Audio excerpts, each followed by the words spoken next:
Iyan ang katotohanan talagang dahil yan nga ang tinatakda ng batas na siguradong hindi ma-arresto yan si Digong.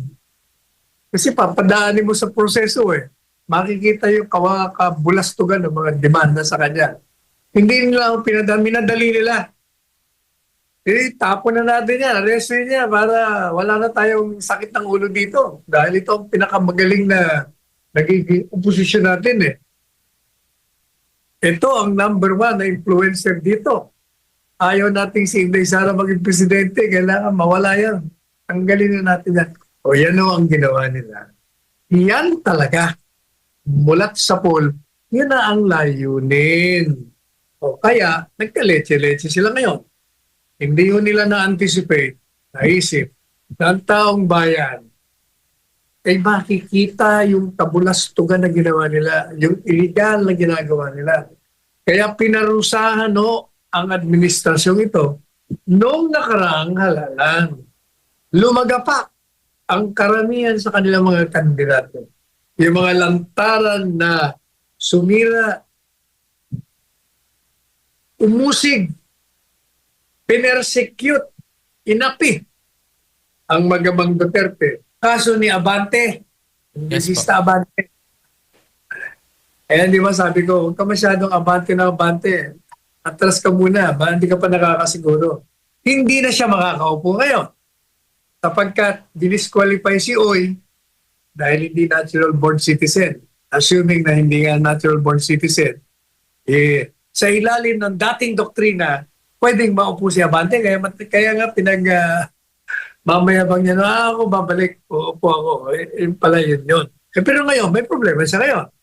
Kapag sabi ng Korte Suprema, hindi ka pa pwedeng maupo. Ang mangyayari dyan sa distrito mo, baka magiging bakante yan, magkakaroon ng special election. Ang Okay. tayo pumunta kasi yung babasahin mo susunod quotes yun from the congressional hearing. Pero bago yan, paliwanag natin yung mga una mong binanggit. Doon po sa ating column, sinasabi natin na ang naging batayan ng gobyerno kung bakit nila pumayag o pinaresto, hindi lang pumayag, talagang sila nga nag-utos nun. Pinaresto, illegal, pinatitining illegal, pinatapon na illegal ang Presidente Duterte. Dahil sa ngayon sa kanila, merong Republic Act 9851 kung saan sinasabi doon na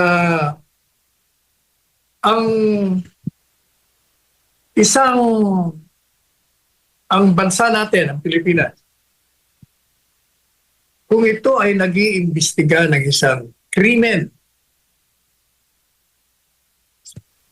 particularly na yung krimen laban sa katauhan o crimes against humanity.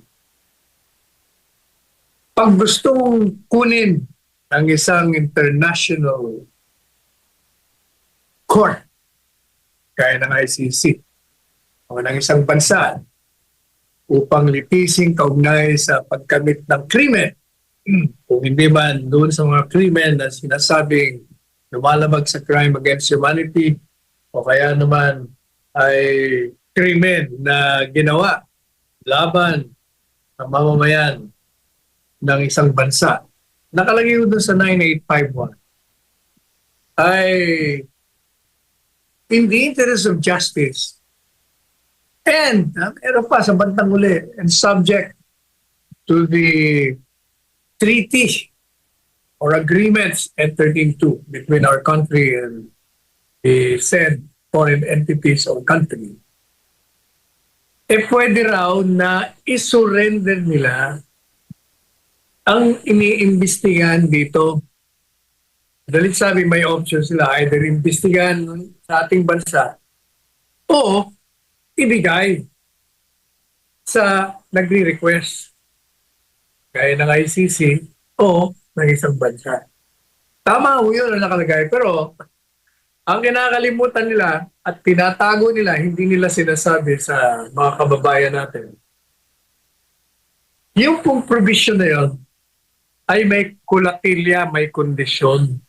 Pwede mong isurrender ang taong iniimbestigahan mo kung naumpisahan mo na. Doon pa lang sa unang sentence nakalagay, in the interest of justice. In the interest of justice. Ang tanong ngayon, is it in the interest of justice na isusuko mo ang isang mamamayan, dati pang presidente at na inaakusahan mo ng isang krimen na ginawa dito sa ating bansa laban sa kapwa mamamayang Pilipino at ipalilitis mo sa ibang bansa, sa mga dayuhan? Ayun lang eh. Ang sagot kagad doon, hindi. Paano magiging in the interest of justice yun? Siyempre, makatarungan kung dito mo siya lilitisin.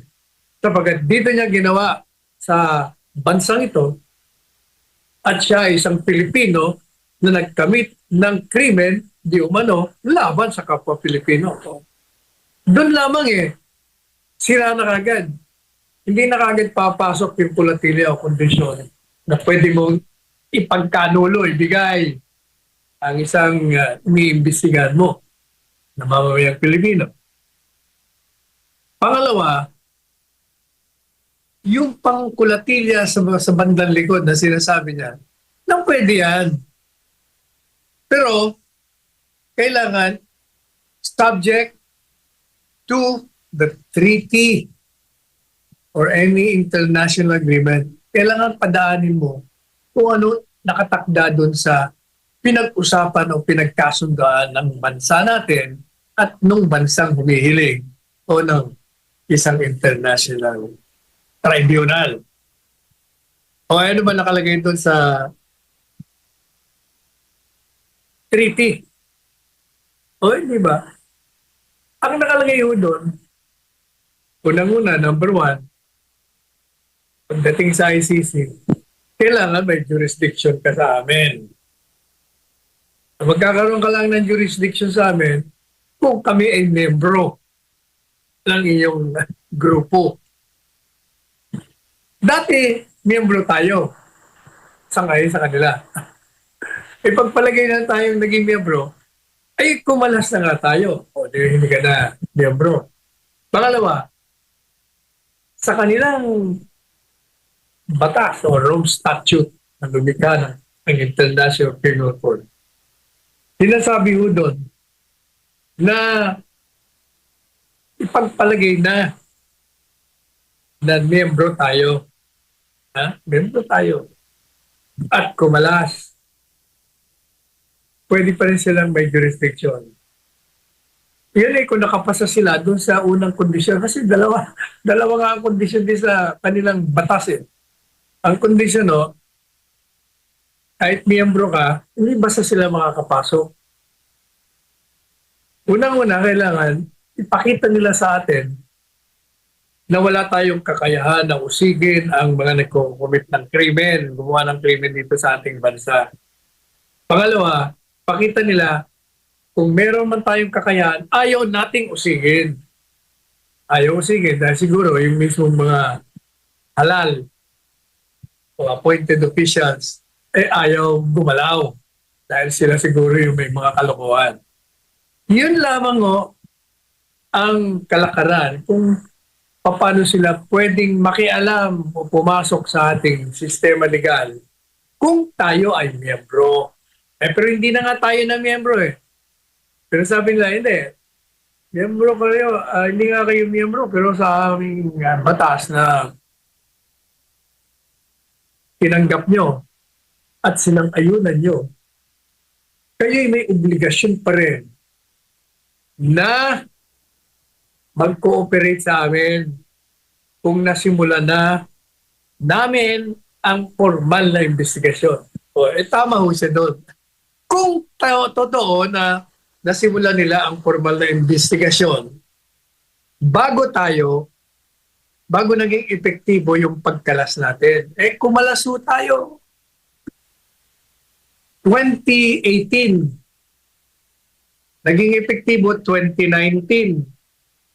Eh, naghahaino sila ng formal na investigasyon, sinimulan na investigasyon. Eh, 2021 na. 2 taon na halos na kumalaso tayo. At madalit sabi din, sira na naman sila doon. Ang 2 kalakaran na yun. May pangatlo pa. At ipagpalagay na natin na may jurisdiction.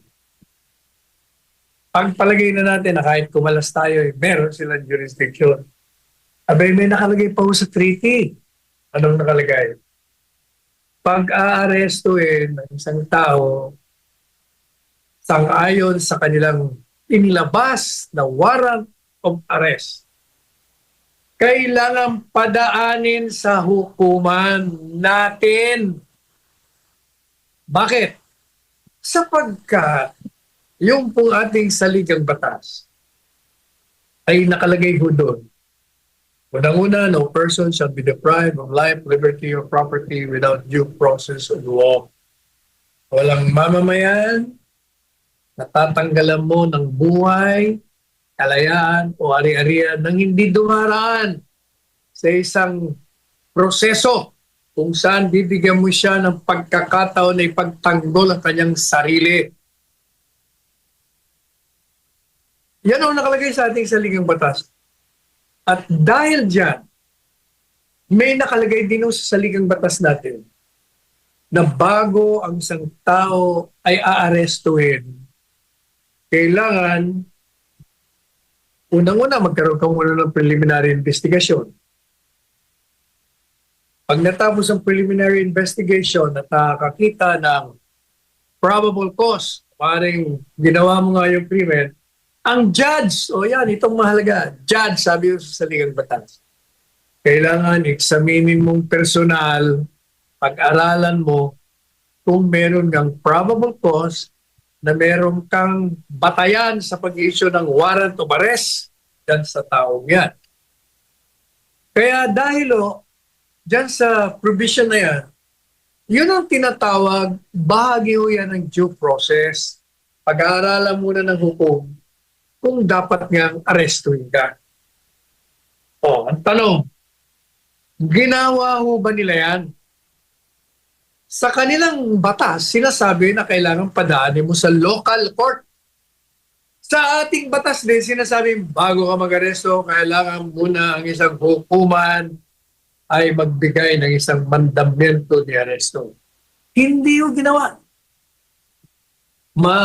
Madalit sabi, ang ginawa nila, nagmadali sila. Hindi nila pinadaan. Bakit? Para nga hindi na maiwasto ang kamalian na ginagawa nila. At pinagpipilitan nila na yun daw hukuman na tinutukoy ng batas ng Rome Statute. Tinutukoy daw yung Department of Justice, Executive Office. Sila naman daw ang nagpatupad. Kaya sila daw ang nakakaalam na legal ang kanilang ginawa. Hindi ba? Kita niyo yung kabalbala na mga pinagsasabi nito. Kaya minadali nila ito ngayon. Basahin mo ngayon, Carlo, para makita kung gaano kasinungaling yung Secretary of Justice na yan. At kung gaano kasinungaling ang pamahalaan na hindi totoo yung sinasabi nila. Ang babasahin ni Carlo ay yung nangyaring congressional hearing kung saan tinanong ang Secretary Rimulya, teka, hindi namin maintindihan, sabi mo walang jurisdiction. Tapos sinabi mo na hindi kayo makikialam, hindi kayo magko-cooperate, pero wala kayong magagawa kung pumasok sila rito. Anong ibig mong sabihin? Iyan ang sagot. Ito, sagot ni Secretary Rimulya. Ito, number 52 po, Attorney Sal. Ayan, nakita niyo na at tinanong siya. Hindi kita maintindihan. Sabi mo, walang jurisdiction. Sabi mo, hindi kayo magko-cooperate. Pero hindi mo sila hadlangan kung mag-iimbestiga kay ICC. Ano bang ibig mo sabihin yan? Paliwanag mo nga. Paliwanag naman na. Sabi naman ng Rimulya. Oo. Kasi alam niyo naman, may Zoom na ngayon. So, pwede silang maka-imbestiga rito sa pamamagitan ng Zoom, telepono. Ha? Tatanungin nila yung mga testigo. Di, nakaka-imbestiga sila. Pero, ito sabi ko ng Rimulya. Pero pag pumasok ko sila rito at meron silang warrant of arrest galing sa ICC, bago maipatupad yun, bago maituloy, binasa ko kanina yung sagot niya, kailangan nung dumaan sa hukuman. Hukuman ang sinabi ni Sec Rimulya, ni Sec Boying. Pero, ginawa ba niya? Hindi.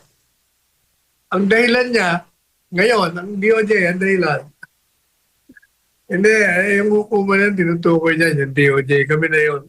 Tinamaan ng magaling kayo. Iyan, ang katotohanan talagang dahil yan nga ang tinatakda ng batas na siguradong hindi ma-arrest yan si Digong. Kasi papadaanin mo sa proseso makikita yung kabulastugan ng mga demanda sa kanya. Hindi nila ako minadali nila. Tapon na natin yan, arrestin niya para wala na tayong sakit ng ulo dito. Dahil ito ang pinakamagaling na nagiging oposisyon natin Ito ang number 1 na influencer dito. Ayaw nating si Inday Sara maging presidente, kailangan mawala yan. Tanggalin na natin yan. Yan ang ginawa nila. Yan talaga. Mulat sa pool, yun na ang layunin. Kaya, nagkaletse-letse sila ngayon. Hindi yun nila na-anticipate, naisip, na ang taong bayan makikita yung kabulastugan na ginawa nila, yung illegal na ginagawa nila. Kaya pinarusahan ang administrasyong ito noong nakaraang halalan. Lumagapak ang karamihan sa kanilang mga kandidato. Yung mga lantaran na sumira, umusig, pinersecute, inapi ang magamang Duterte. Si Inday Sara doon sa impeachment, wala namang patayan din sa Ligang Bataan. At ngayon yung pagpapa-arestong illegal, pagdetining illegal dyan sa Villamor Air Base at pagpapatapon sa dahig at ngayon nagpagkakulong. Yun nung lahat ay labag sa batas. Yan ang katotohanan dyan. Kaya pinarusahan sila ng taong bayan. Yan. May na yan. Okay, attorney. Yan ang pinakabuod ng aking kolong. At I think magko-conclude po ito sa June 30, Attorney Sal. So, abangan po natin yan. Kasi meron pa akong sinabi dyan na sinasabi daw nila yung bandang huli dun sa column na hindi mo binasa. Sabi ko nila, yung petition for writ of habeas corpus ay moot na yan in academic. Wala nang halaga yan sapagkat nakaalis na wala na kaming jurisdiction at ang hukuman wala na rin jurisdiction dyan. Mali po yun. Sapagkat, ang sabi natin, hindi pinag-uusapan dito ang jurisdiction ng Korte Suprema sa International Criminal Court. Kung hindi ang jurisdiction over this government, sapagkat ang gobyerno ang gumawa ng kalapastanganan sa saligang batas. Ang nagsagawa ng illegal na akto ng pag-aaresto na walang batayan sa batas at pagpapatapon ng isang mamamayan, yan ang magiging batayan ng Korte Suprema na ideklarang illegal ang ginawa ng mga opisyal na dinimanda sa Korte Suprema. Yung mga nagpatupad ng pag-aarestong illegal. At utusan ang gobyerno na gumawa ng mali at illegal na ibalik ang Presidente Duterte dito sa bansa at hiharap sa Korte Suprema. At kung meron man na dapat na panagutan ay idemanda dito litisin sa ating bansa. Kaya hindi umut in academic. O yan ang pinakabuod ng pulong ngayong araw. Unang-una, pag ikaw'y dinimanda, pero mambatayan wala, kailangan sagutin mo. Para malaman ng may hawak ng kaso na walang batayan, siyempre sasagutin mo ang demanda sa iyo. Whether yan sa ombudsman o sa impeachment court. Otherwise, pinasok ka nila dyan.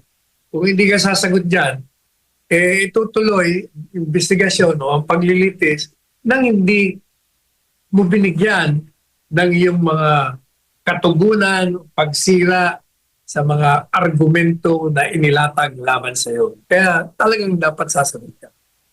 Kaya unang-una, ang mga government official, pag lumalabas sa ating bansa, meron silang mga misyon, meron silang layunin. At sapagkat ikay public official, hindi ka naman basta makakaalis. Ang iba nga, may mga permiso pa eh. Sa DILG, posing mo dyan, bago ka makalabas. Kaya yan si Inday Sara, kaya yan pumunta ron, gaya ng kanyang paliwanag, kailangan kong makausap ang mga OFWs. Kahit hindi OFWs, mga Pilipinong naroon, sapagkat malaki ang kontribusyon nila dito sa ating bansa. Sila nga nagpapumping ng ating ekonomiya. Kung hindi tayo tumatanggap ng mga perang pinapadala nila rito, siguro matagal na tayong bagsak. Kaya meron silang karapatan na ibigay, ipahayag ang kanilang mga damdamin at kung anong diferensya ang pamamalakad ng isang administrasyon bilang mga mamamayan. Tama ho yun. Hindi pagliliwali o pag-i-enjoy kung hindi trabaho. Vice Presidente siya ng bansa. Kasama yun sa kanyang tungkulin. Kung yung presidente nga natin, nagpunta dyan sa Japan. Japan po. Sa Japan at umattend lang, ano ba yun? Anong exhibit ba yun? World Exhibit? Trade. O hindi ba? Pwede mo nga sabihin na pwede mong i-diin yun na, hindi ka naman kailangan pumunta lang, exhibit lang pala yun. Pero siyempre, maliwanag nga hindi, kailangan kausapin ko rin ang mga Pilipino ron. Malaman din natin ang suliranin nila. Kung yung presidente pwedeng kausapin ang mga Pilipino sa ibang bansa para malaman ang kanilang mga hinaing o suliranin, bakit naman tatanggalan mo ng kahalintulad na tungkulin ng Vice Presidente ng bansa. What is good for the President is also good for the Vice President in terms of mingling, discussing with the Filipinos abroad, their problems, their concerns, and their contributions for the development and the well-being of this country. You cannot deprive the Vice President of that. Unang-una, gaya ng pinaliwanag ko na ng isang araw ng programa natin, hindi na kailangan pumunta siya doon dahil lilika lamang siya ng mga komentaryong negatibo doon. Dahil magkanan dito, kaaway mo na itong presidente. Baka mag-away ka lang dito. Ha? Dahil nga hindi kayo nagkakasundo, mas mabuti nang huwag ka nang pumunta roon. Kaya mo na sila roon. Pangalawa, mas mahalaga para sa kanya kaysa manood siya doon. Manood siya ng talumpati roon. Na bola naman. Bubulahin na naman. Na hindi naman totoo mga sasabihin. Ha? Might as well, doon ka na lang sa mga Pilipino, malaman mo yung problema nila. Yun ang totoong state of the nation. Anong kalakaran ng Estado pag nakausap mo yung mga mamamayan na Pilipino kahit saan man sila naroon. Sayang at yan lumabas ngayon lang. Kasi Abril na-promulgate yung decision, pero lumabas lang yan last week. Kung lumabas noon yan, sana marami ng kalakaran involving yung mga ganong questions after election ang hindi na nangyari.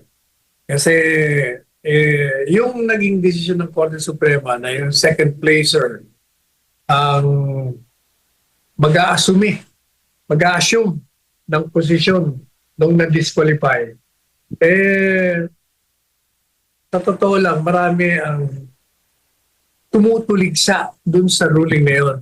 Pero kung titingnan mo ang history ng Korte Suprema, mulat sa poll, marami ng desisyon ang hindi sila pumayag na yung second placer ang mag-a-assume. Kasi sinasabi ng Korte Suprema noon, bago napalitan ang doktrinang pwede yung second placer, meron tayong rule on succession.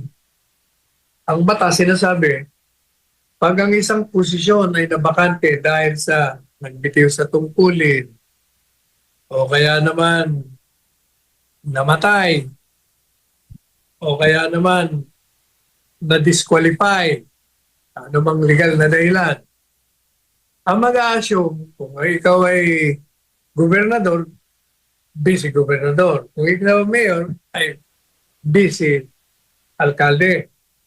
At kung kongresista ka naman, declared vacant yan, nakaroon ka ng special election. Sabi ng Supreme Court noon, at ngayon din, dahil binaliktad na nila na pwede na second place, sabi nila noon at ngayon, yung na-disqualify na kumandidato ay nagkaroon ng botohan. At yung second placer, hindi gusto ng mga botante. Yung na-disqualify, yun ang gusto nila, yung pinanalo nila. Yun ang ating tinatawag na demokratiko. Sino ang makakamit ng pinakamaraming boto, siya ang mangunguna at siya ang gusto ng taong bayan. Bakit kung na-disqualify yung papaupuin mo yung ayaw ng tao? So, kaya sabi niya, mali yun. Kaya yung unang mga doktrina, binaliktad yun. Nakalimutan na natin kung anong taon yun. At nagkaroon ng mga ilang desisyon na yung second placer pwede mag-assume. Kaya nga, kung matatanda mo, Carlo, yung kaso ni Abante, yung Yes, desista Abante. Di ba sabi ko, huwag ka masyadong Abante na Abante. Atras ka muna, hindi ka pa nakakasiguro. Hindi na siya makakaupo ngayon. Sapagkat dinisqualify si Oy dahil hindi natural born citizen. Assuming na hindi nga natural born citizen, sa ilalim ng dating doktrina, pwedeng maupo si Abante. Kaya nga mamayabang niya na ako babalik, uupo ako. Yun pala yun. Pero ngayon, may problema siya ngayon. Kapag sabi ng Korte Suprema, hindi ka pa pwedeng maupo. Ang mangyayari dyan sa distrito mo, baka magiging bakante yan, magkakaroon ng special election. Kung gusto ng Kongreso. Kung hindi, bakante yan. O pwede naman yata pansamantala, may isang kongresista sa isang distrito na magte-take over muna ng trabaho ng distrito yun. Kaya po yung doctrine dyan ngayon sa Mangundadato versus Comelec, bumalik sa dating doktrina na hindi pwede second placer. Kaya yung kaso naman dyan sa Silang Cavite. Alam niyo sa Silang Cavite, merong kandidato, si Mayor Kevin Anarna. Tumakbong alkalde. Siya ang incumbent. Dinisqualify siya ng Comelec. Dahil sabi ng ombudsman, may nag-file kasi sa kanya ng kaso, graft. Ang penalty niya ay tanggalin siya sa pwesto at may perpetual disqualification. Ibig sabihin, hindi ka na pwedeng tumakbo dahil dyan sa graft case mo. Ngayon, dahil yung sa ilalim ng dating doktrina, yung second placer, pwedeng pumalit. Yun ang kalaban niya sana sa ilalim ng dating doktrina ang magiging alkalde. Pero dahil hindi na pa pwede yun, ang papalit kay Mayor Anarna ay yung vice alkalde na nahalal at yun ay si Kapitan Kidlat. Si Kidlat, Kapitan ng Kidlat ang tawag niya. Hindi ko malaman bakit naging Kidlat yan. Pero ang pangalan niya ay Chris Reyes. Yan ngayon na magiging mayor. Meron pang isang kaso. Doon sa Misamis Oriental, natatandaan yung dating mayor ng Pamplona, si Digamo. Yun ay tumakbo sa ibang lugar.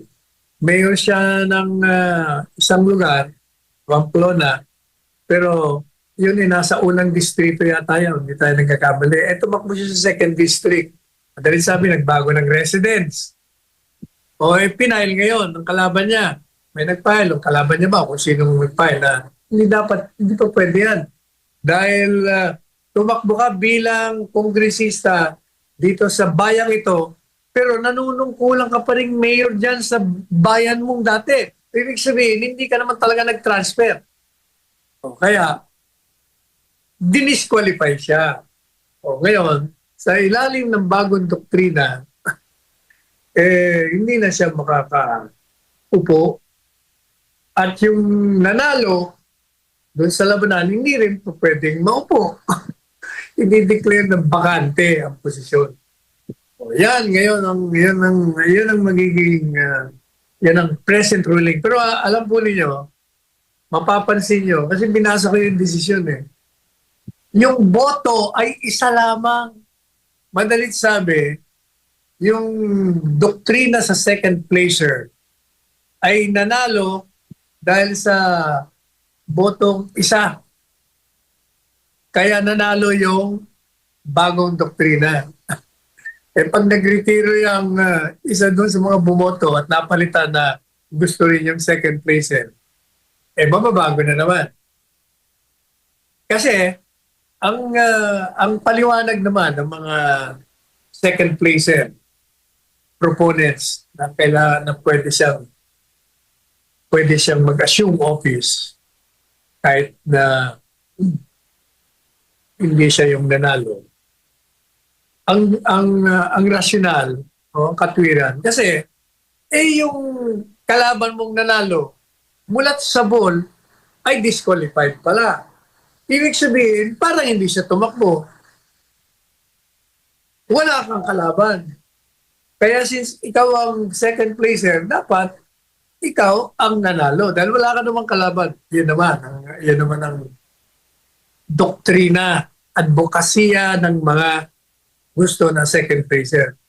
Kaya hindi natin alam kung may bakante sa Korte Suprema at may na-appoint na bago. Baka pag nagkaroon na naman ng kaso ganyan, babaliktad na naman. No? Ganyan. No? Korte Suprema lang ang may kapangyarihan na magsabing ito ang tamang batas at hindi yan gusto mo. Pag may nakalusot, ibig sabihin, mahina yung monitoring mo, mahina yung paghuli mo. Kahit sa panahon ni Presidente Duterte, may nakakalusot din, pero nahuhuli. Okay lang yung makalusot, pero pag nahuli ka at susunugin mo, hindi mo tatago at ikakalat, ganyan na nangyayari, di ba? So walang problema yung nakakalusot. Kasi yung ating Pilipinas, puro islands Hindi mo mababantayan lahat na ilang libo bang island tayo. Ang mahalaga, pag nakapasok, na-monitor mo nakapasok, mahuli mo. Yun ang mahalaga. Kaya nang sinabi ko, hindi na baling makapasok basta mahuli pag nakapasok na. Yun ang mahalaga doon. Kahit nang ganong karami nakakapasok, kung ganong karami rin ang paghuli mo, hindi ganon din, tabla. Hindi. Kung ang ginagawa mo, dumadakdak ka lang at hindi ka lumalabas ng kalye, sumasama sa mga rally, kung nag-oorganisa ka, mapayapang pamaraan ng pag-aayag ng damdamin laman sa lahat ng mga maling gawain ng pamahalaan, talagang wala nga mangyayari. Kaya gumawa ka ng dapat na mga tama, epektibong hakbang at hindi lang yung dakdak. Huwag niyong akusahan ng Korte Suprema. Ang Korte Suprema, dapat natin pagkatiwalaan. Hindi naman sila tahimik. Marami lang trabaho. Daming kaso eh. Hindi mo madadali ang mga yan. Sa ngayon, parang may bakasyon din sila eh. Parang 2 linggo yata sila ng bakasyon.